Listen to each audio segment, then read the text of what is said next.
Good morning. On a Sunday morning at Parkview, how many of you talk to at least one person outside of your peer group? Do you know the names of the children who come up for children's time?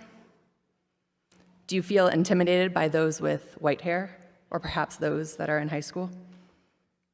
Are you uncomfortable talking with people because some people you don't really understand their stage of life? According to the authors of Growing Young, quote, "When we bridge generation gaps, everyone grows young." Cross-generational discipleship is beneficial not only for young people, but also for older generations who need the vitality of the young to inspire their faith just as much as the young need wise elders to ground theirs.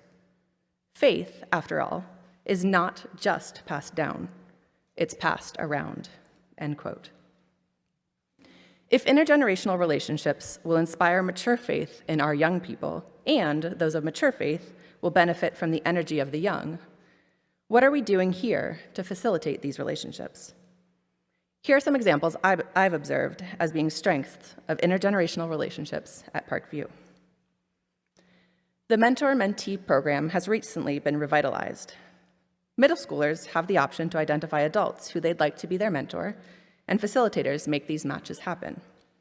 These pairings provide opportunities for one-on-one relationship building where interaction can focus on the interests of either person. This means that cooking together, going on a hike, creating art, visiting each other's homes, attending a soccer game, or chatting about a faith question over ice cream provides structure for intergenerational discipleship. Secondly, Shine Time coordinators have put significant effort into reaching out to a variety of individuals to support the programming as shepherds, activity leaders, snack providers, and Bible storytellers. Although at times brief, these commitments allow for participation by all in the joyful learning and play of our youngest members as they begin to build community within our church. An area I've seen growth in over the past few years is with our roundtable discussions. During these conversations, middle schoolers and older are invited to share their thoughts and feelings. We are invited to listen to one another. We get a pulse on the differences of opinions held within our community. I hope we will continue to pursue the voices of our young people, showing that we value their contributions beyond checking off that they got to speak once. What else can we do to further facilitate intergenerational relationships at Parkview? If you feel out of your comfort zone, volunteering with Shine Time, being a mentor, or engaging young people in roundtable discussions, would you be willing to perhaps adopt an individual, a couple, or a family? Could your skills that you've already honed as an aunt, an uncle, or a grandparent be put to use to build intergenerational relationships within our community? At the very least, this looks like checking in with each other on a Sunday morning, or perhaps it means sharing meals occasionally or attending events together. Or if you'd like to get to know the middle and high schoolers of our church, could you give an hour or two a few times a year to host? This would require very little of you, as we'd come with activities prepared and simply ask you to be present with our youth and share of yourself. Share your stories with us. Show us pictures of people who are important to you. Ask about what inspires our youth. I am thankful for the role intergenerational relationships have played in my faith formation and well-being, and I look forward to seeing how Parkview nurtures these relationships in the future.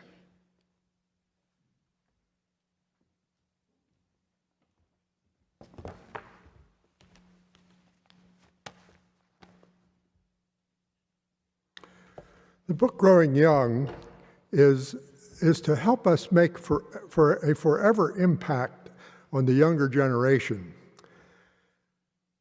as well as influencing the older generation to think and act younger. We as older persons are still able to build relationships with them, participate in projects along with them, encourage them, help and support and model for them. I identified closely with chapter 5 in this book entitled Fuel a Warm Community. The opening paragraph in this chapter reads as follows: I love my church. I think it's amazing. Everyone knows everyone and cares about them. It's not like it's compartmentalized by gender or age or different types of persons. It's just like a big family.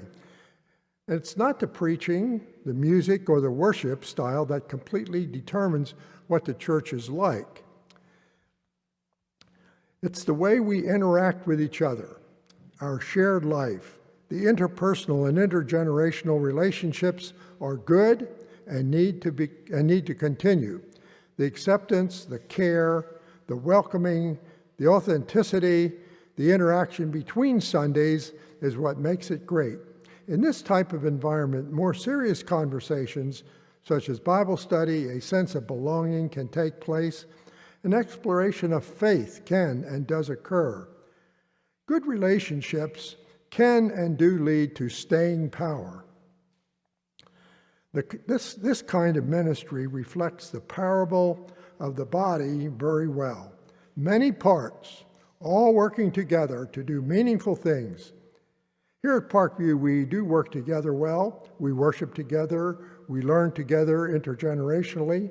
But I think we could probably do it a little better. These interactions among and between persons are referred to in scriptures, and I call it the one another list. And here are a few of them. Love one another. Forgive one another. Encourage one another. Be devoted or committed to one another. Live in peace with one another. Warmly welcome one another. Be patient with one another. Serve one another. Consider others better than yourself. My experience of growing young was well introduced to me by the rearing of 3 boys. The home is a place where the church is modeled, not just at the church. That required a bit of rethinking and behavior modification for me, and I hope for them as well. One illustration was that when the oldest was the first year in college, and the second a junior or senior in high school, and the third was early middle school, we belonged to an organization called Mennonite Your Way at the time, where persons could call and arrange to come to your house, spend the night, and be served breakfast in the morning while traveling. We lived not far off I-81 in the New River Valley in the city of Radford, and we had a lot of people stopping by, and we enjoyed doing that. We met a lot of new people. Some really needed it. The boys were kind of partners in that because they did live there. They were part of the family, and they were observers and learners. One summer, Louise and I decided to take a trip out west, and the boys decided to stay at home. We told them we'd call them every day, which we did. Well, while we were gone, someone called to come as a Mennonite Your Way guest. Guess what? The boys thought they were familiar enough with these calls and activity, they agreed to entertain these people for the night. As far as we knew, it worked out okay. Later, one of our friends told us that she stopped by the house to see Louise and didn't know that we were gone. And she said, the kitchen was kind of a mess. Obviously not like Louise would have kept it. We wondered how things really went when the guests were here. So we asked them about it again, and they said, well, we cleaned up where the people could see it and probably served cold cereal for breakfast, and it really all worked out okay. As I reflected on that, I think that was an example of the process of growing young. We lived together as a family. They were part of our family life. The Mennonite Your Way ministry was part of our family life. And I think they learned some things we didn't even know they learned. But they learned these things, and they observed them, and they did them, or chose to do them, when the need arose. This was a reminder to me that kids and older people can grow young at home. The way of doing things works, but I had to look back.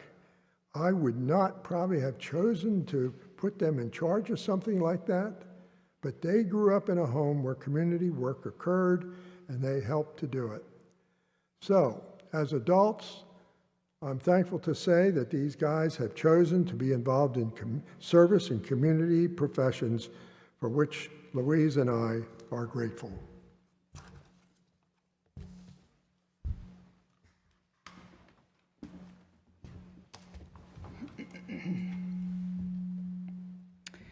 As a parent of young children, a preteen, and 2 teenagers, I have often referred to the African proverb, "It takes a village to raise a child."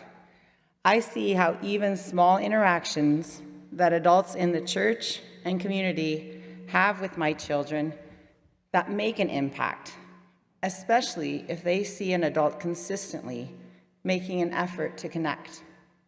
I have learned over and over that kids have a strong radar for people who genuinely care about them, regardless of how skilled they can feel in how they relate to young people. And as a parent, while I want my kids to continue to come to me, and I hope to help them in their faith formation, I see how very important it is for them to have a network of older people to walk with them and care about them, especially as they mature. One part of the book, Growing Young, says, as young people are choosing a church, warm community is often a stronger draw than belief. When asked what keeps people involved in their church, the highest response was personal relationships and warmth. First relationships, then formation. First belonging, then belief. One model that the book points to is to establish 5 adults for every young person, instead of the opposite that we often see or feel for our Sunday school classes, 1 adult for 5 children, to say 5 adults for every young person, people who will simply check in with them, pray for them, show up at sports games, or be a mentor. Think how our young people would feel about church if this model was even loosely adapted. I thought about Quinn up here and thinking about the 5 adults that could right now choose to be a part of her life and pray for her and check in with her. If everyone who is listening right now would make a commitment to check in with a young person in our church every couple of weeks, think how many young people would feel that belonging and the long-lasting impact that could make. As mentor coordinator, as Peyton referred to, I have been in awe during the last couple of years at the responses of both young people and older people during the mentor matching process. Young people are asked to write down 3 names of possible mentors, and I contact them based on their choices. I have been surprised that there is such a variety of names given, and I am encouraged that the answer I get when asked if someone wants to be a mentor is so often yes. There is not one certain type of adult or a cool factor that our kids are looking for, though that's not to say that many of you mentors are not cool. Young people are looking for authentic connection, and that can take a variety of forms. They are looking for people who will meet them where they are at, both in the physical sense, showing up for them outside of the church building, but also in the emotional sense. Come as you are needs to be the message that we give to our youth as they journey with us in making sense of their beliefs and values.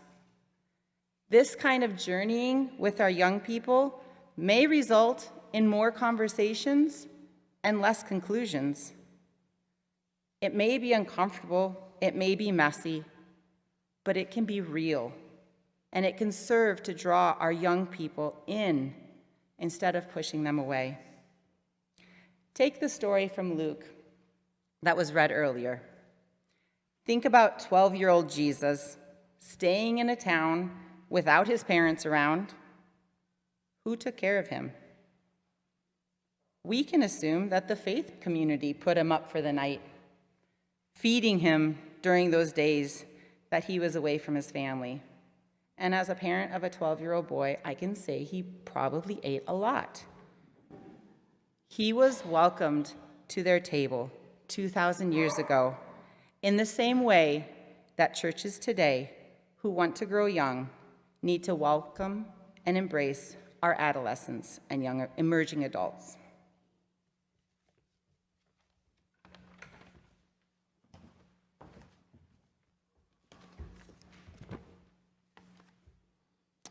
One of the chapters we studied is called Be the Best Neighbor.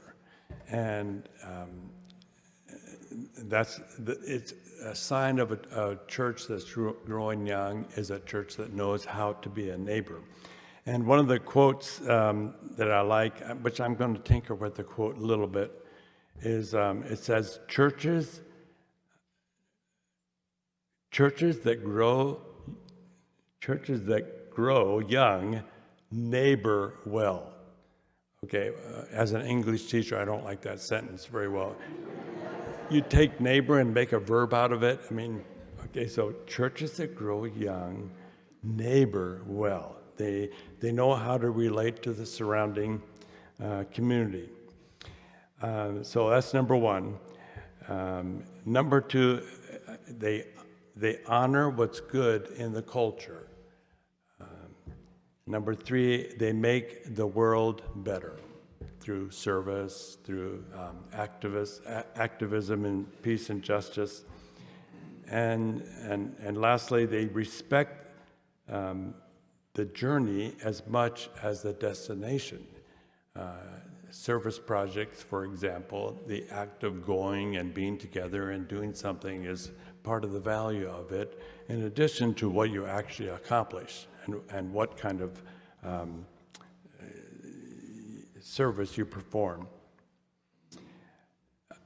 The researchers who wrote the book they asked growing young churches that we consider to be successful at that. They asked them, what accounts for your success in engaging young people? And nearly 1 in 3 pointed to a church. They said our church is inclusive and open and has an open attitude towards other people and the overall culture. One pastor said, we definitely try to stay connected to culture. Philosophically, we don't fear culture or treat it like the enemy.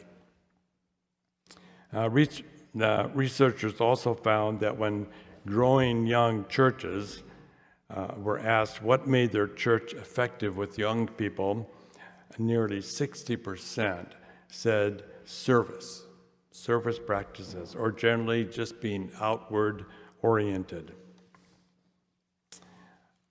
Now, this isn't part of my assignment for this morning, but